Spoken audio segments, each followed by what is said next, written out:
of influencers. Yeah, I don't use a lot of machines. You can see kind of in the background there, I have that cable machine, the 4-stack cable machine. I have a Smith machine and a leg press, but that's about it. Everything else we're doing in a multifunctional type of exercises. You know, I use a lot of American football exercises, agility. That's why I have this track right here. You know, you do cone drills, and I have the ladders and things like that. So a little bit of mix of plyometric with high intensity. Everybody comes up to me, oh, is it HIIT? High intensity training, absolutely. You know, everybody's on this HIIT. I like to say HURT. High intensity resistance training is what I heard back at home. It's called HURT with an I, not a U. And that's that high intensity resistance training. So that's the format I take right there. Yeah. And you're using pretty heavy weights, I see over there. Yeah. I mean, that's for the Ironman program. You know, the men that are really looking to beef up. I got dumbbells up to 40 kilos. I got the bench here, and you know, I've got enough weights for that. But mostly, I work in a little different way. What you don't know about, I picked up a few things over the years. Is mostly what I try to do is work on a 40-second. So they're doing that exercise for 40 to 45 seconds, hypertrophic. You have a sort of beep or? Yeah, and I have that, that's that clock right there. Oh, the clock? Yep, that digital clock. I'll put it on 40 seconds. The client trains that exercise for at least 40 seconds. And you get great results from that way. You burn a lot of fat. None of this old school thinking of 15 reps, 12 reps, 10 reps, 8 reps. It's 40 seconds. And so that's something also I picked up from Ben Pakulowski. I don't know if you heard of him, BPAC. He was in the Arnold Classic. 6th, 7th, Canadian. Ben Pakulowski. Yeah, whatever his name is. Yeah, when I was back at home, I ran across him on a few things, and I like him. I like him a lot. He's smart. He's a smart dude. You know, he's very well educated, and I like his science approach that he does. You know, he really takes it to a science now.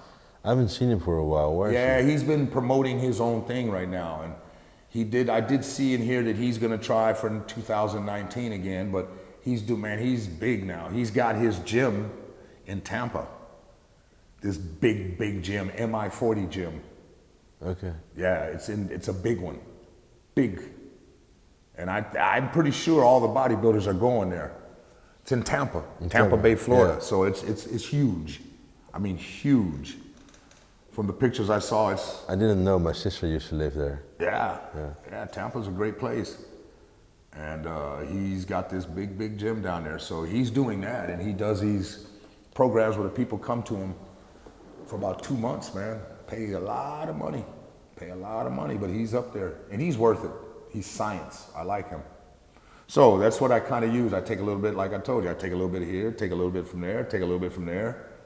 I put it together for me, that best fits me, that I can explain, that I'm comfortable with, that I do it myself first before I put it on my clients.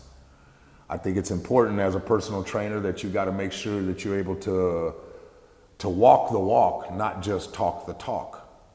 You know, we have a lot of personal trainers in the industry that if you look at them, you think, how in the hell are you going to get me in shape when you are not in shape yourself?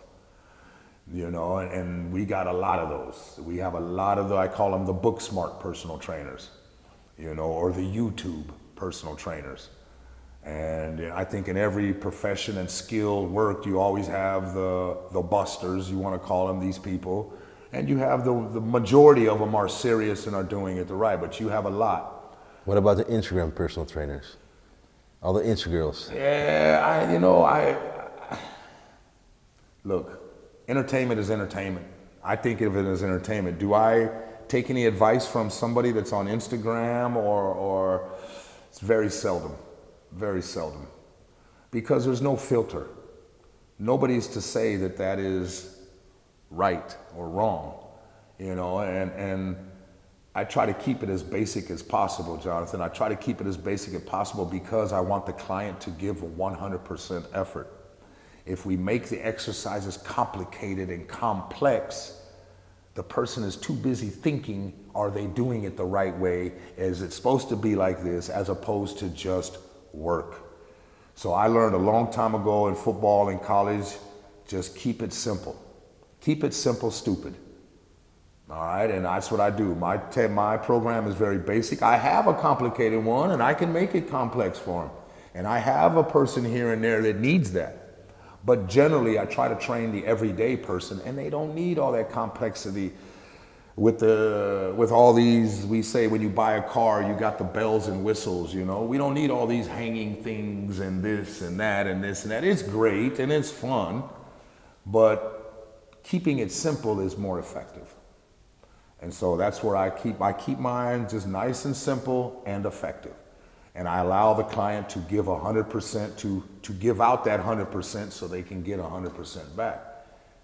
What's possible in 8 weeks? 8 weeks, what we do is what we say, there's a guarantee of between 3 to 5 centimeter loss in your waistline. So that's a good one, and we've been 99.9%. We've had maybe 1 or 2 over the last 10 years that didn't reach their goals. And that was because of their eating. Because it's not rocket science. This is not rocket science. You reduce your calorie intake and you exercise your excess calories away. The body is an amazing machine. Let it do its work. You just reduce your calories, exercise the excess calories, and your fat reduction happens. Now, of course, there's a lot more complexities in between there, but that's the basic, simple. And people are all wrapped up into this, you know, everything's too complex, I think. So we've been successful, and I don't plan on changing anything. I'm just going to add and add and add, and hopefully grow. Yeah. You want to build this gym to a big gym? No, I want to keep it as a personal training center. I mean, there's no way I can compete with the big gyms. Damn. These guys are multi-million-dollar corporations that own these gyms now, Basic Fit and all this, you know. There's no way you can compete with that, you know. And I advise my clients, take a membership at a gym, that's fine. A gym is a great place to be because if you know what you're doing, you utilize all the equipment, let them spend the millions to furnish the equipment and you spend the 20, 30 a month to use it. I think it's a great thing, but for me, I can't touch that. I can't even see that. I'm just happy with this training center. Like I said, I'm looking to put 1 more personal trainer. That'll be a total of us three of us. Eventually, we're gonna try to put a masseuse slash physiotherapist back there. So we have a little bit more to offer the clients. And the good thing about this building, we have room to grow. So I don't want to be a gym. I just want to maintain as a personal training center. But we can grow in size. Square meters. Yeah. Absolutely. But keep it that way though. No more than 3 at a time. Are you training yourself here? Absolutely. Absolutely. Every day? 6 days a week. 6 days a week? I'm here 6 days a week, man. Only weights or also cardio? I do cardio as well, but I'm riding my bike a lot, so that's my cardio.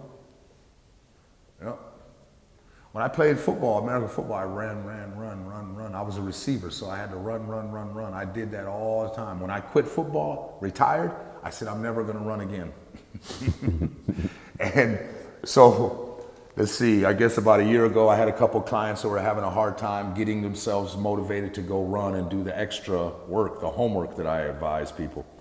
So I made a deal with these guys, I would go jogging with them. I hadn't ran in over 10 years. I went out there and jogged and I strained my Achilles on one side on the first time. I waited a couple weeks until it was okay. I went back with them again and I did the other side.